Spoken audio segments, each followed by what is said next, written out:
Hi, I'm Zen Benefiel, and I am wonderfully present and so full of gratitude for being part of this compilation of authors, Mission Hope, and every heart has a miracle. We all know that. And so these authors have gathered today to help each other in supporting their efforts and also to talk about the book and what it might mean to do for you and how their lives have been changed as a result too. So thank you very much. And so with that, I'd like to start with the brief introductions of the authors we have here present. And Suzanne, let's start with you. All right. My name is Suzanne Donahue. I married an Irishman 35 years ago, and we have ended up in Ecuador in the Andes Mountains. I really enjoyed writing this particular chapter, Miracles Beggar Belief, and I've started seeing more miracles in my past life that just keep popping out when I focus on the goodness that's in everything. Wonderful. Thank you. And Melinda, how about you? Hi, my name's Melinda Perry. I'm in Gillette, Wyoming, and this is my fifth time with Mission Hope. Um, I don't know, I lost count.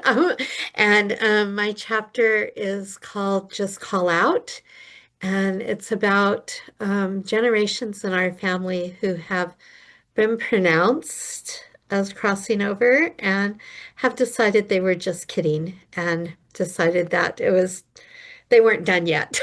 So they came back. Thank you so much. Jennifer. Hi, I'm Jennifer. I'm from Salt Lake City, Utah. This is the sixth book that I've been involved with in Mission Hope. My two chapters are The Miracle is Light, and the second one is The Miracle of Healing Prayer and a Mother's Love. These books have really been a lifesaver for me living with a chronic um, illness, and it just came at the right time in my life to help with my healing process. And this chapter, especially recognizing the miracles in everyday life, really is what keeps me going. So I'm so thankful to be part of this series. Great. Thank you, Jennifer. And we're happy you're proud to be part two. Mike, how about you? Uh, I'm Mike Sutton from Sheboygan, Michigan, and this will be my sixth volume I've written with the Mission Hope series. I remember back when I first spoke with Shar, and that was quite a moment that I never expected. I don't know if you would call it a miracle, but it's been ongoing, and I haven't regretted one moment of it. In this current volume, I have two chapters as well. One is titled "Often the Overlooked Miracle is Exactly What We Need," and the second chapter is, excuse me, "Miracles: Evidence of God's Presence and Love." And just with the same with each volume I've ever written, I'll go 2 or 3 weeks, maybe a month when Char puts out what the book is going to be about, and I absolutely have nothing to say. And I almost think that, no, I'm going to pass. And then it'll be the middle of the night, 3 o'clock, I wake up and I'm up through the following day because the entire book is written right then. It's like the words keep coming and you can't slow them down. And that's these two chapters, and I kind of handed around to it online, and I've mentioned it in notes to Shar. All of the books have been fantastic books. I've loved each one of them, but there's something about this one that you can actually feel the power that's in this book. And the people that are responding already with just the hints that are out there, It's unbelievable to me. They're wanting to see what is here.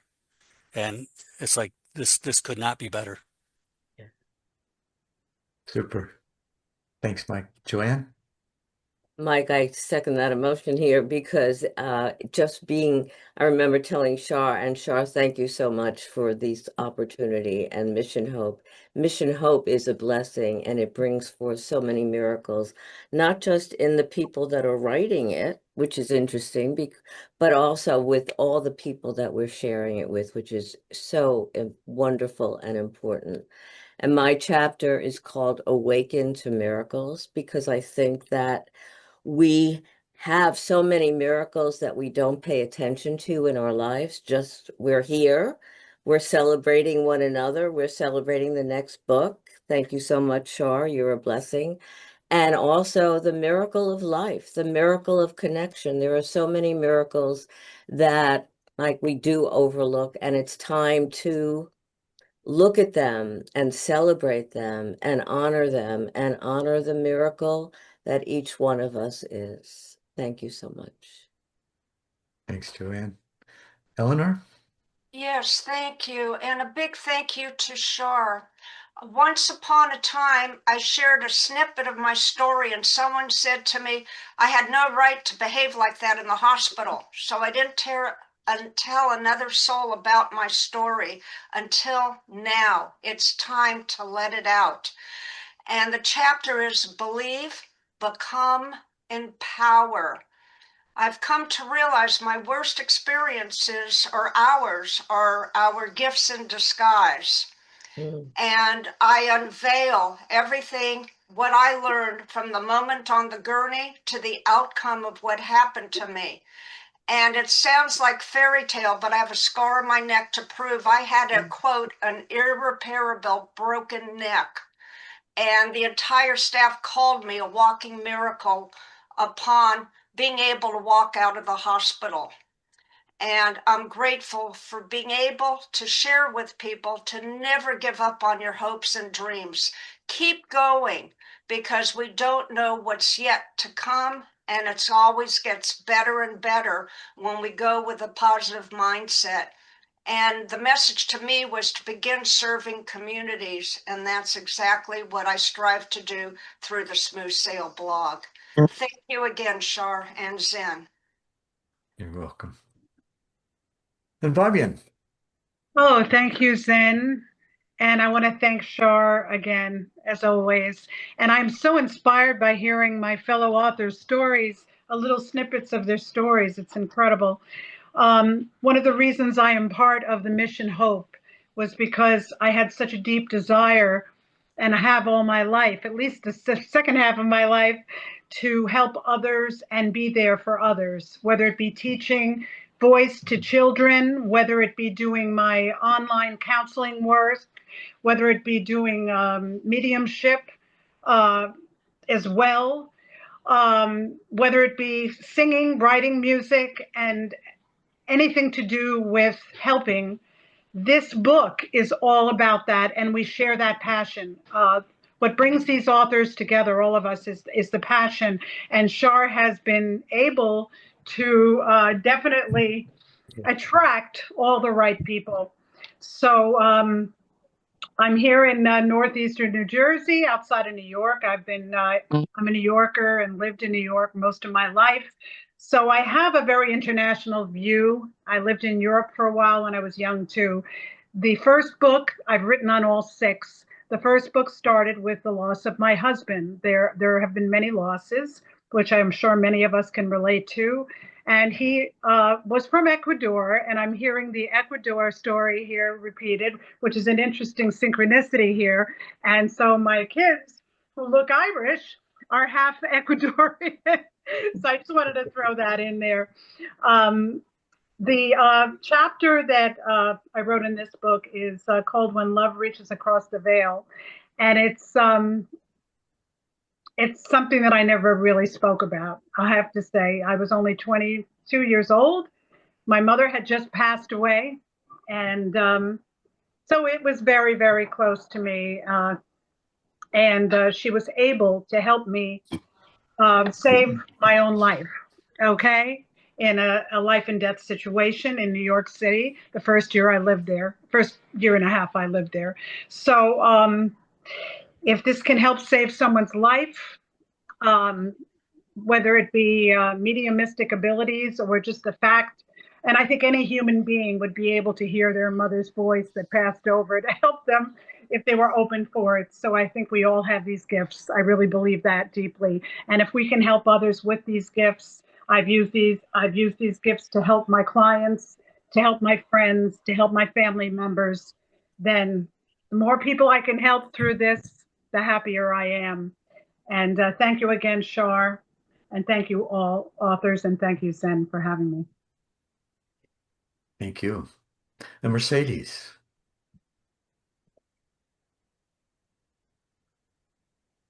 Well, first of all, I'm really happy to be here, and I also want to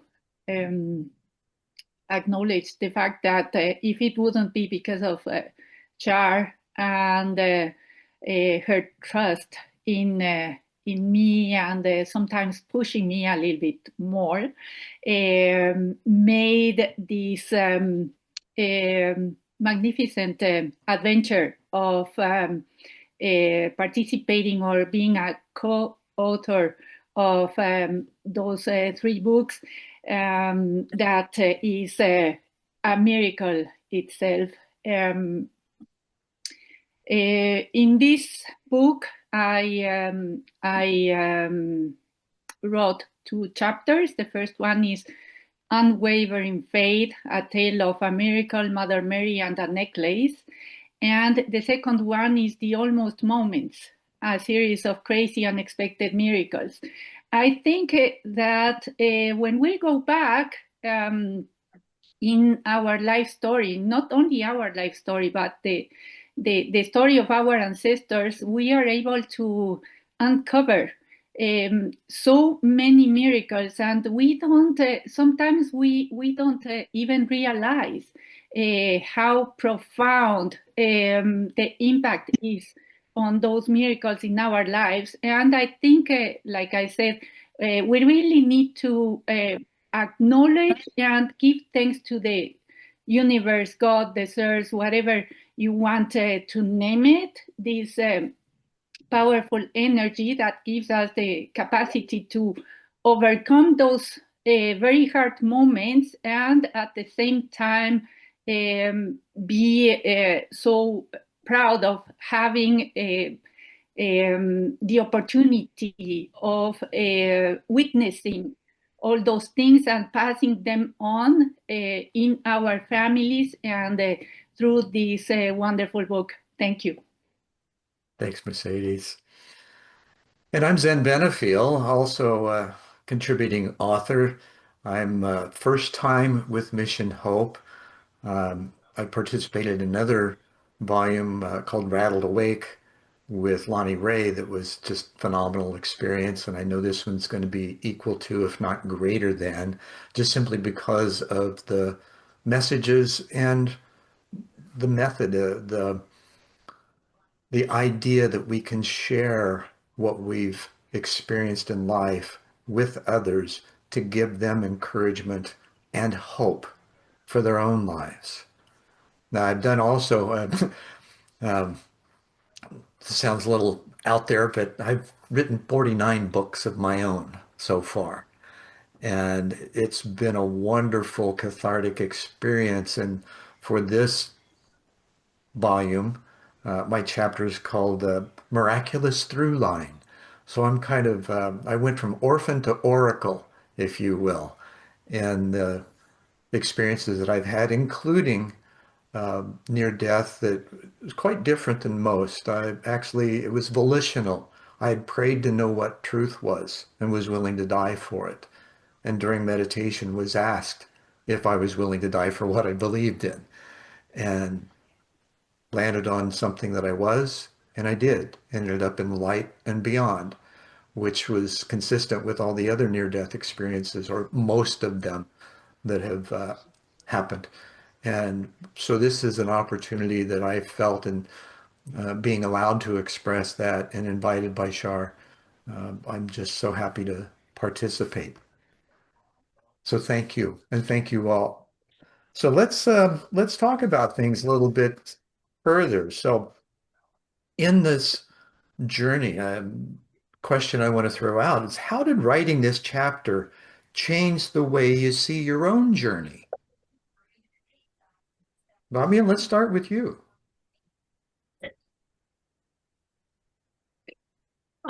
Thank you. How did it change my own journey? Um, that's an interesting question considering this was book 6 for me.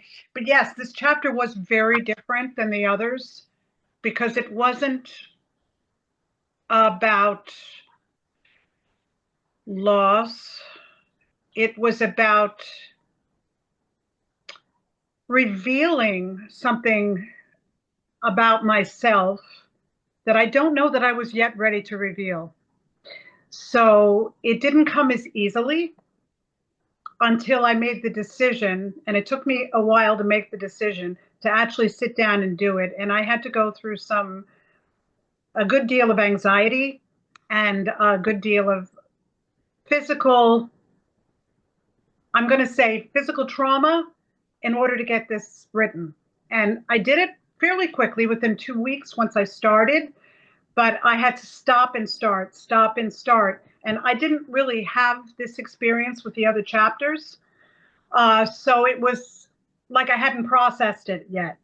So because I spent the writing time processing, I feel that it was actually, even though I did it to help others, I think it really helped me personally because I was processing something that I did not want to look at or deal with, that had to do with the passing of my mother at a relatively young age. I was still in school and being out on my own for the first time in my life as a young adult.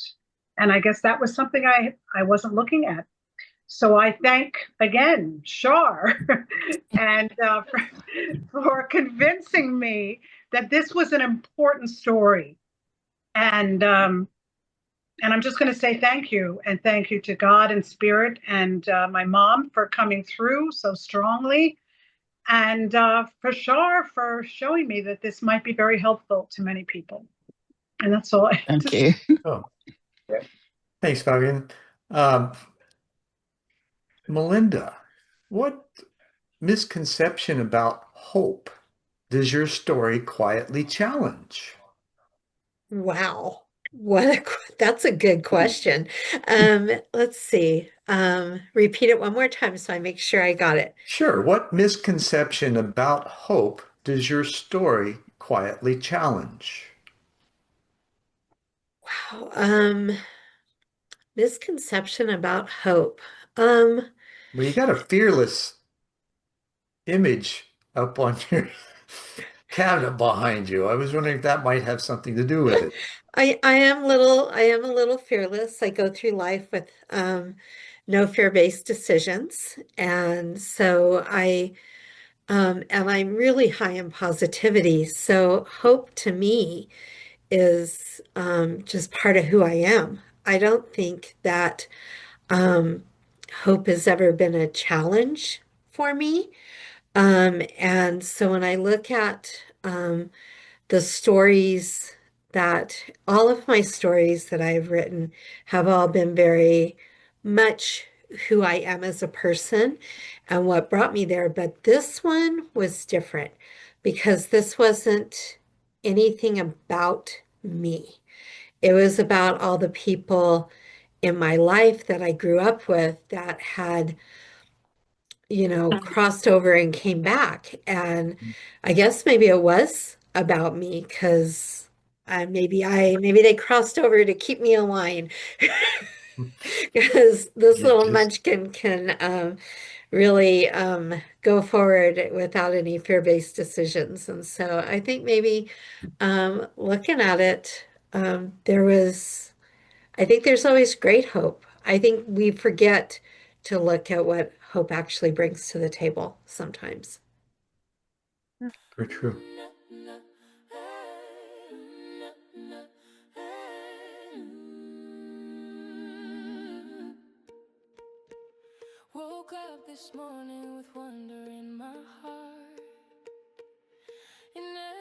face I see. A miracle's a start. The trees, the sky, the air, a world so full of grace. Oh, just a miracle in every single place. Oh, just a miracle.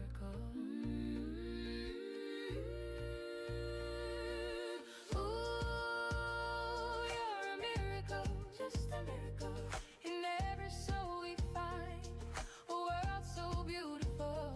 Ooh, you're a miracle, just a miracle. Together we're the wonders in life's eternal flow. The wonders, oh the wonders in life's eternal flow. Wonders, eternal wonders. Ooh, in the laughter and the tears, in the passing of the years. Oh, there's a miracle, a real miracle. When your heavy heart is gone, saw the sunshine all along. A miracle unfold. Eleanor, what moment in your life taught you that hope isn't an idea, but an experience? Oh, it began early in my childhood when I was discriminated and bullied. And that lasted through my entire life until about 10 years ago when we moved cross country. I always dug deep. I'd weigh questions in the mirror, pros and cons, what's going on, why is this happening, to find better insights. And I have to tell you a quick story. When we moved to Northern California, I was already highly successful in the sales arena. I was told to announce myself, and upon doing so, the jeers and ridicule were beyond anything. And someone said, to establish credibility, you must write a book. So I thought all those awful corporate stories came to mind, and you can see the cover of the book behind me. It quickly became an international bestseller and today is evergreen among the classics. So my expression is our worst experiences are our gifts in disguise when we're willing to learn from them. And what happened to me next was life-changing. Sales skills saved my life. I negotiated the best outcome possible and nobody could believe it. So could you please recap that question and make sure I answered it? Oh, well, what moment in your life taught you that hope isn't an idea, but an experience? And it sounds like it's a continuation for you. Oh, just ongoing my entire life. I will never stop examining experiences and how I can improve upon them. But what's special is connecting with people related to Mission Hope, because it's a new genre of people that I never before met, and I am greatly, greatly appreciative. Super. Thank you. Mike, if I can rattle your cage for a moment, who do you think needs to read your chapter right now, even though they may not know it yet? I think it's fit for any reader out there. Based on one sole premise is I believe that we all witness miracles, but whether or not we see them is another thing. And I'm hoping that through the reading of these stories, maybe it'll jar their memory or open their mind up to the idea that, yeah, maybe I have had some miracles in my life. You know, maybe there's not really a whole reason to be so down in the dumps. I think people, when I walk around, especially around this holiday season, I'm amazed at how many people are just like dragging. That's like, this does not work for me. I mean, I don't have really any days where I'm dragging, even if it's a bad day. When my feet hit the floor, I'm thankful. And I let everybody know it from the get-go. And it's like, I don't understand why everybody isn't like that. We have so much to be grateful for. And through reading this, I think maybe it'll jar their memories a little bit. And just waking up in the morning is often a miracle, Mhm. Exactly. That's the first thing. right? I see daylight and it's like, wow, I got another one. Yeah. Suzanne, was there a turning point where everything seemed lost and something unexpected emerged instead?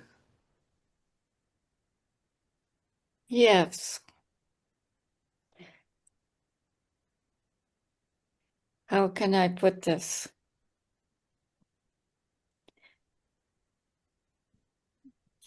The turning point for me was a car accident. Before that, I was really lost in the culture of the US.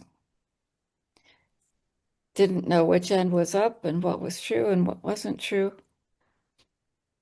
And during that experience, I encountered the Spirit of God directly. That changed everything, but it's still changing. That's the thing I want to say the most, that everything is a miracle. I mean, there are things like, for example, gravity. If we didn't have gravity, none of us could live here. It's just, we'd be floating off into space. And, nobody questions that. I didn't even think about it. But gravity didn't get me as I was going over the cliff. Well, that's not such a grave situation now, is it? I was stopped by a barrier, which shouldn't have stopped me, but it did. And there were so many people on the road that day. It was about 29 or 27 when this happened. The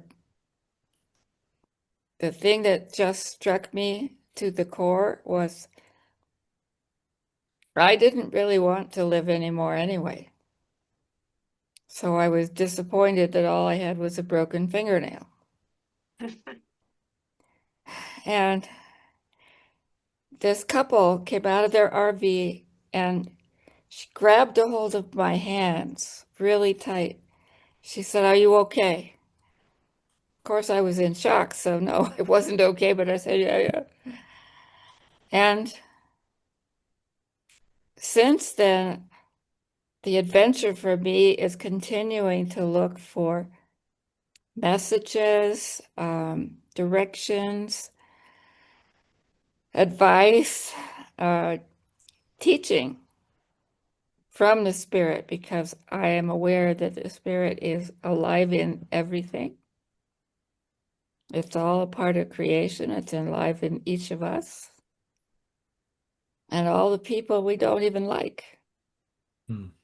So being aware of that changed everything. And here I am 80 and I'm starting to look even more for the miracles that happen. It sounds like you're learning what it's like to truly love and be loved. Yes, at 80 years old, yes. Good for you. Joanne, what part of your story surprised you the most when you finally put it into words? So much of it. There were so many things initially that I never wanted to share, and I kept to myself. One was my head injury, another was a dancing injury, another was my mirror writing that I got abused about and ridiculed by teachers when I was very young.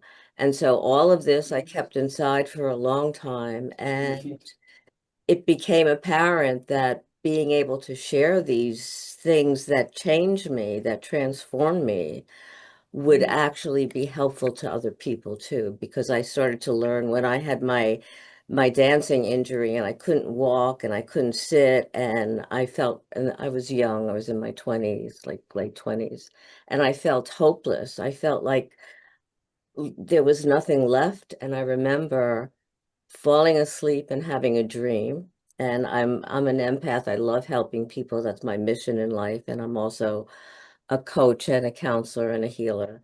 And I remember in this dream, I was lying on a table and these beings, and they didn't seem like they were from Earth, these beings began to work on me.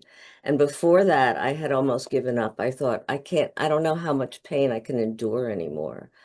And They didn't say anything, but I woke up feeling hope, feeling that okay, that I'll figure out what I need to do to be alive. And I remember the first time Zen and everybody when I finally was able to walk and I went to the beach and the tears were rolling down my cheeks because I was seeing the ocean and the beach and the everything for the first time and thinking that I'd never be able to do that again.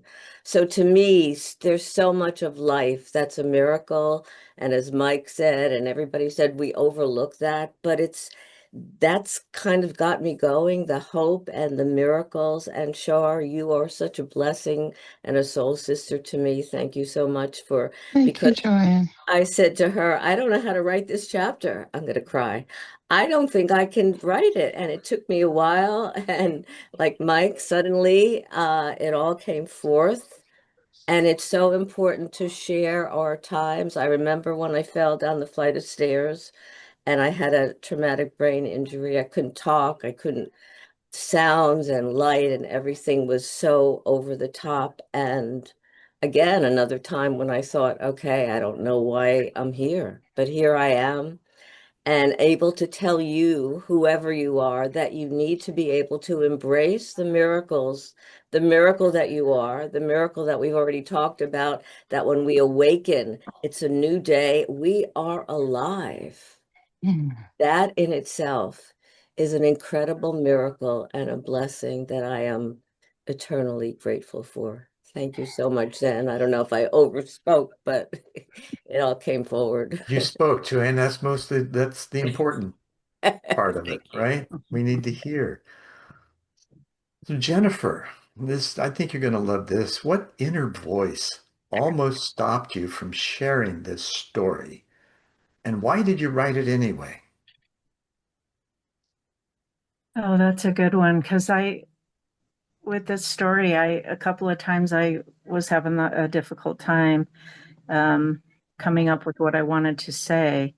And then I really started it was interesting because I was working on one story, um, the miracle, I wrote The Miracle of Healing, Prayer, and a Mother's Love. I was kind of writing that at the same time I was writing about the miracle of our body's healing. And so I was conflicted between the two chapters, and I was writing about the one, and everything was just flowing into that chapter. And then I was writing about the other at the same time. And um, Shar goes, she came up and said, well, you can put in both chapters. And I thought, so I went ahead and completed them. And I'm not sure why it was difficult at first. It's just sometimes I think it's the voices in your head start telling you, what you have to say maybe isn't that important. Or I don't know, you kind of self-sabotage yourself. At least I do when I write. And that's why it's been such an awesome journey with Shar because, you're writing things and then they kind of take their own direction. Mm-hmm. And that's what's so healing about it. Like I remember one chapter, I can't remember what book but it was once I started writing it, I had this whole outline of how I was going to write the book. But then it took a turn of its own. And that's how this book has been. I was writing two different chapters at the same time. And so that was really a neat experience. And I was so thankful when Shar said that. She's like, well, you can put both chapters in this book. And I was like, well, this is awesome. So I can finish it up. But that's really the barrier for me when I'm writing sometimes is I think I get in my own head. Well, the And neuroscientists say we've got 70,000 thoughts a day, right? yeah, And Well, my guess is at least 75 to 80% of them are self-deprecating. right. yeah. So this gives us an opportunity to examine that, overcome it, and work through it. And it's very healing. Yeah. Absolutely. Thank you. Thank you. Bamian, Yes. uh, What part of your story surprised you the most when you finally put it into words? Okay, good question. Um, the fact that during the experience, I was able to keep a sense of humor because my mother's voice in my head, and my mother was quite the character. She was a chemistry professor, but she was also very psychic and had a crystal ball. So you could just imagine. And in those days, and she was very young when she passed as well, but she taught me a lot of things. And she basically was saying things in my head when I was in a stairwell with a gun to the back of my head, and someone trying to, I guess he was fumbling around trying to see if he could, do things. I'll just use the word rape me. And she's like, oh no, he's an addict. He's not going to be able to get it up. You can scratch that if you can't use that. But this is what came through my head. And here's my chemistry professor mom. And I was trying not to laugh because I'm in a life and death situation. I don't want the guy to think, you know what I mean, slam me across the head and then I'm done. And but this is the kind of thing that was going on. And so I got very straight with him and I said, you know what? I didn't look at him. I said, I'm not looking at you. And I said, I'm from Brooklyn. I'm not who you think I am. I'm not a rich blank with a B. That's not who I am. And you know what? Get what you need. There's a card in my bag. Take it and go and buy what you need and take care of yourself and just let me be. Mm. And that sounds crazy, but that basically worked. I mean, he did tell me, I know where you live now, so if it's not what you're saying, I'm going to come back and, But the bottom line is, and I mean, it sounds ridiculous and it sounds like some kind of weird comic relief, but that was my mom's voice in my head. So, yes, as I rewrote the story, as I wrote the story from my memory, I was parts nervous, parts kind of shaking, parts laughing. So, yes, that was the most unexpected reaction, but it was real. That's exactly what happened. Very good. Thank you. Mercedes, what did you have to let go of before hope could take root? I think I've never uh, ceased of being somebody that has a big amount of hope in life. Um, what I think I had to let go, especially when I was writing all those chapters, was my imposter syndrome.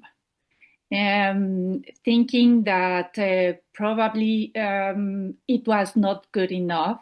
Mm. I was not good enough. Nobody was going to write it. It was not going to be important or relevant.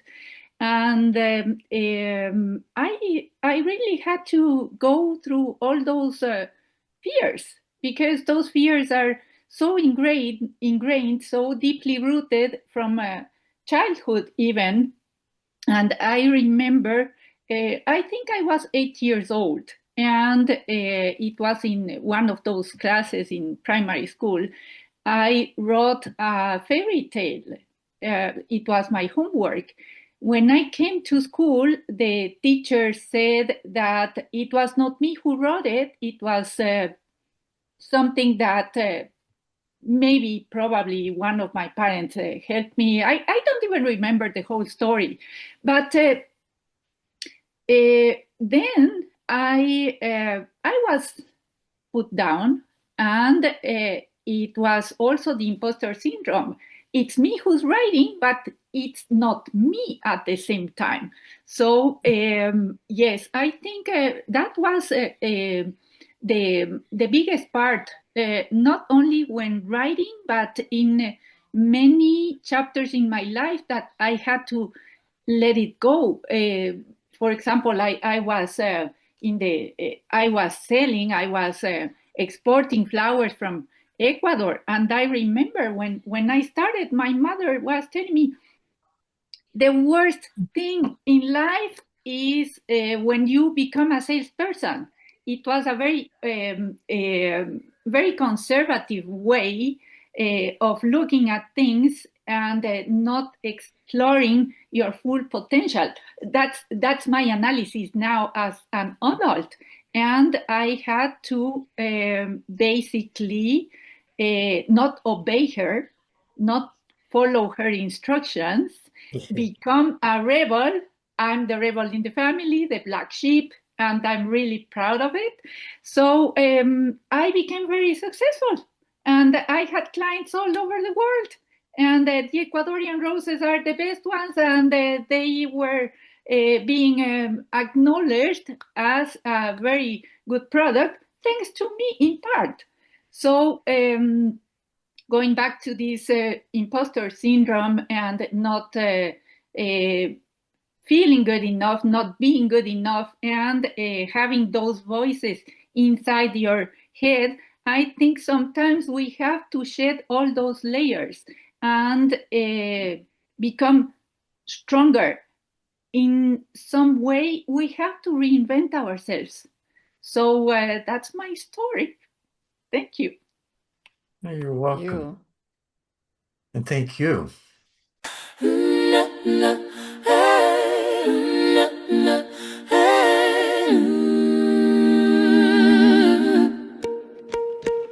Woke up this morning with wonder in my heart. In every face I see, a miracle's a start. The trees, the sky, the air, a world so full of grace. Oh, just a miracle. Mike, if your chapter were a message passed hand to hand, what would it be whispering?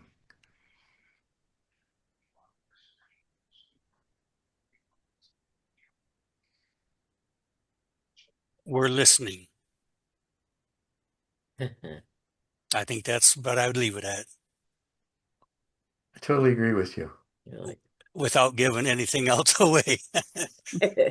Well, we tend to imagine, we tend to let those 70,000 thoughts a day, right, become rulers of our lives, as opposed to just quieting our mind and listening. Exactly. And that's where I think we can be different than the rest of the world if we choose to be. Like I'm very content to spend my day in the woods in the middle of a winter. Nobody around other than the breeze and the trees, and I feel like I'm alive. Or on the beach in the evening. But I see very few people in these places.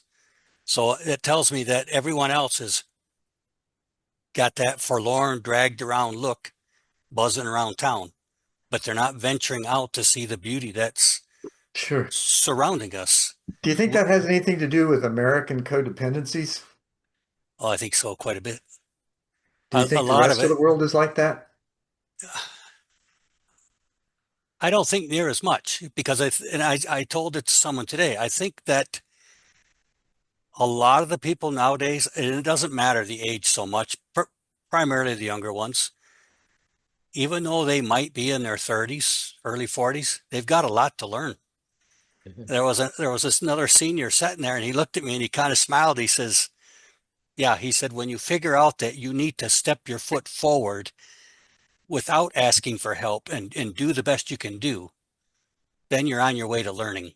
Absolutely. And I think at that point you do the same thing with your mental and your physical health.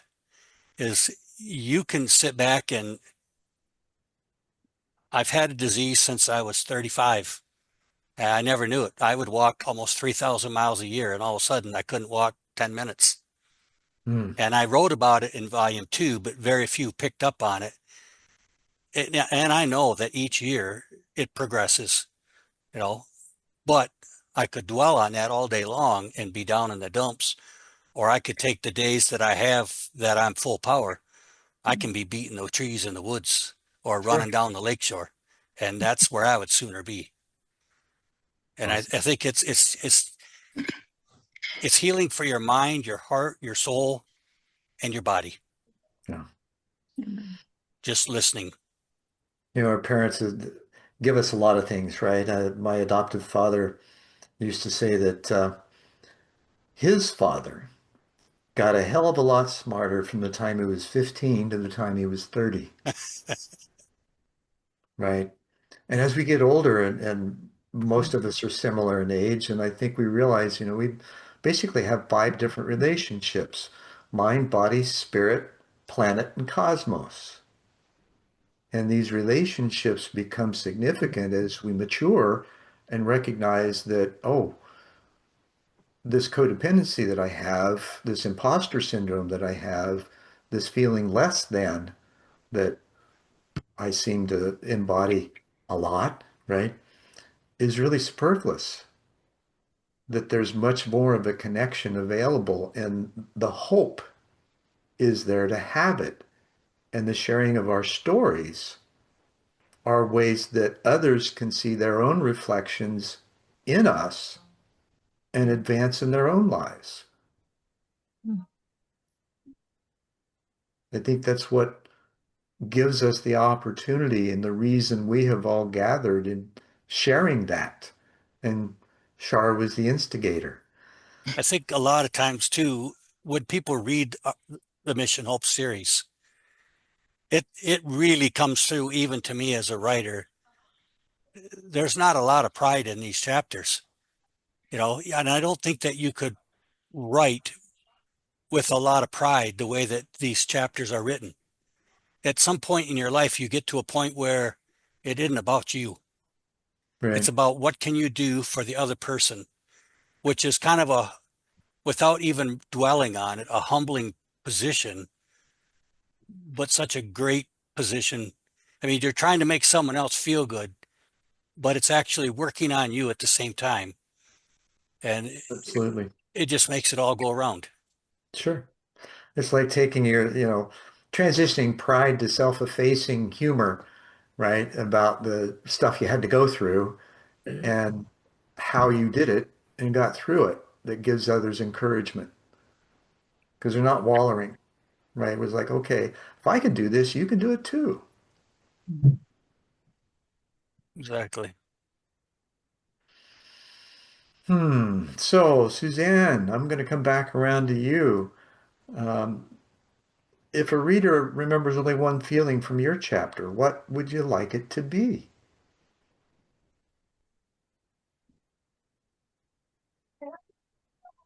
Being loved beyond anything you could ever imagine by life, the universe, everything. It's all here for me and for you.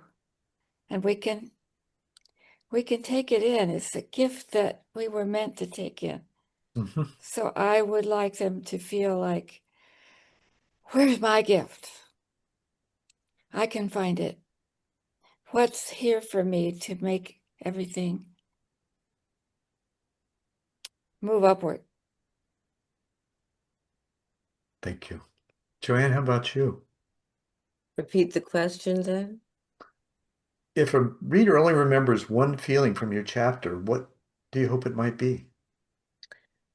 I think, well, love is one of those things too. I think it's also about loving yourself and loving the fact that you're here and also appreciating all that we have. We focus so much on what we don't have often and what's wrong with us and what's wrong with everything, but take a moment, breathe, feel the beauty of life, the beauty of our connection, of smiling, of our brains. There's so, of nature. I love being in nature too, Mike. I love taking my walks in the forest and it's wonderful to feel connected to all of life and love, not just love in terms of romantic love, but love that's here. I love sharing joy and making people smile and helping people in any way I can. And I think we're here to do that in whatever capacity we have. And that too is a gift So to me, it's about the gift, the hope, and the miracles of all that we have, all that we can share and be. Thank you. Jennifer, how about you? I think the message I would like to share or for people to get from my chapters is to remember that we are all part of something greater in this world, something more beautiful and something more miraculous than we could ever imagine. And I think sometimes we talk about miracles and people say, well, I haven't really experienced any miracles, or they're uncomfortable, or they maybe not uncomfortable, but just not sure if they have miracles in their lives. And then if you stop and think and look at life each day, every moment you wake up, and so many of you have shared different things about this, but you start to recognize that just our life is the miracle. Mhm. Life is the miracle. And I don't know why I'm so emotional today, so I apologize. No apologies necessary. It is a beautiful thing It's to good to be realize emotive. that.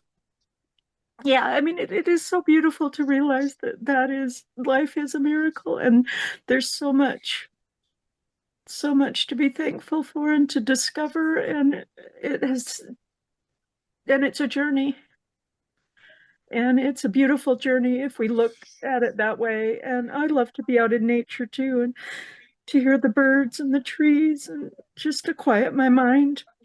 And it And does bring tears of joy. Yeah. it does, and I just thank God for just my life and to find the joy and meaning. And now I want to start sharing that with other people so that they can, find that. Because, like Mike was saying, I noticed that too, going around shopping or having to go where I needed to go, that a lot of people just had a look of, I don't know if it's hopelessness or just exhaustion or what it is, but it is present and it's there, definitely.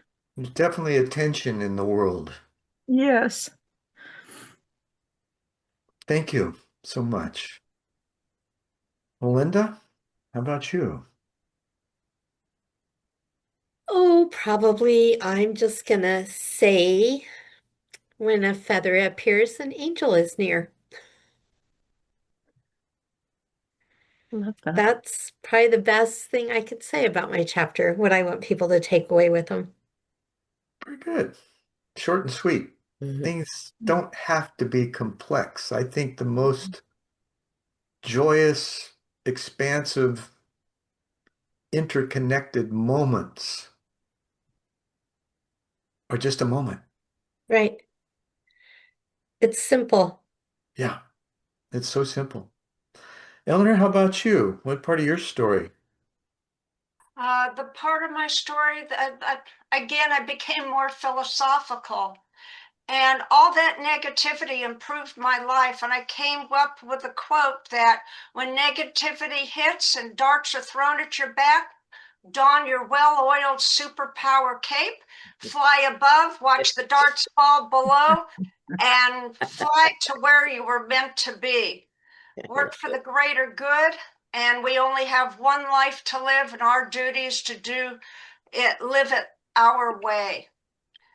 But I have to tell you, it's been remarkable. And what changed my ability to get to that point, I'll tell you, that second traffic accident put me in the back of an ambulance. I thought, oh my goodness, is this going to be my last ride like my mother, or my ride with my mother?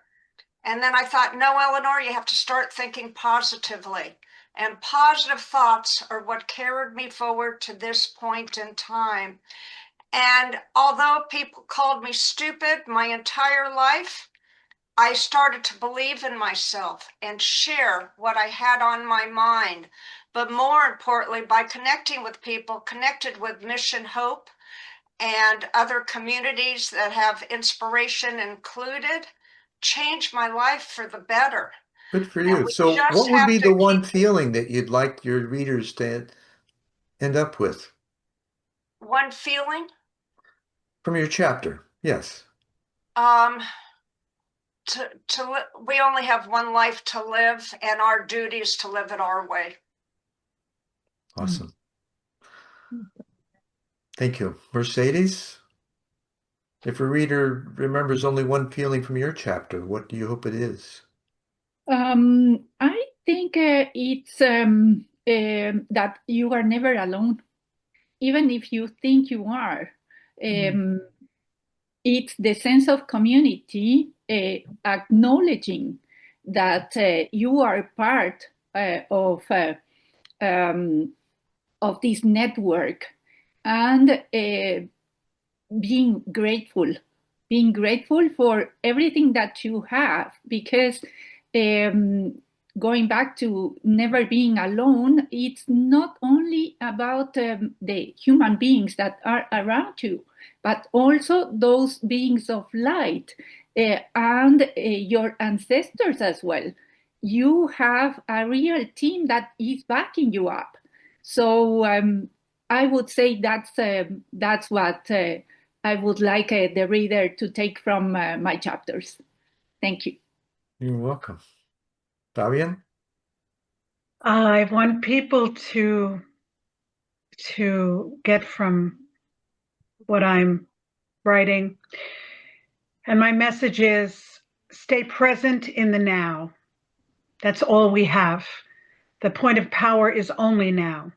There is no projecting into the future and looking back at the past are the recipes for the dragged out feeling and the misery and the I'm not good enough. And it took me a long time to really figure that one out. I knew it intellectually, but really living present in the moment and knowing that we are surrounded by light and the divine, and we are energetic beings, and we can heal ourselves mentally, physically, emotionally, and spiritually with help from the light and the divine.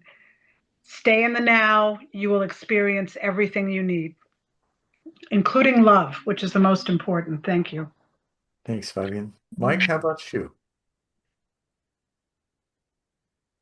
Something that I would want them to take away from it. Yeah, the one thing that they remember is one feeling from your chapter. I What? think I think that they've all of us as writers have hit on it. Maybe we're hitting it from different directions, but it's all the same thing. I don't remember who said just what, but we've got a life and we've got only one life. We've got all this beauty around us. And like I said earlier, you see the people that to me, it's like a weighted down look. And when you get rid of that weight to just see and enjoy the world that God has put here for us. I know I sometimes when I'm reading books, it's like, yeah, they don't go here, they don't go there, or maybe it's not politically correct. But to me, I write it as I see it. And I know we can't give everything away in this book, but I have learned through 68 years of life that if it weren't for God and my knowing that everything that I see is because of him, I think I would be one of the ones in the stores walking around heavy. So I think the thing that I want them to remember is they're not alone. They were never alone. It's just they didn't see that they weren't alone. And when you can acknowledge that you're not alone, whether you ever realized it or not, it's a whole lot easier to take on the world around you. Absolutely. And And I'm the same way. It's I've done hundreds of interviews, and one of the things that I noticed is that we all say the same thing differently. exactly. What we don't realize is that we are saying the same thing. And that's what I hope people, the humor, the radical curiosity of finding out the connections, right? We're all diverse, we all came from the one. now we're here, remembering that we all came from the one. Yep. And that's So, what I hope to share. So I thank you all for your participation today and such wonderful conversations and sharings. And I really feel like it will help each of us be more supportive of each other and for others to find more enjoyment and inspiration and a true desire to get the book and find out more. So we invite you, our listening audience, to purchase your copy of Mission Hope. Every one has a heart, a dream, and seeks to love and be loved. So thank you very much.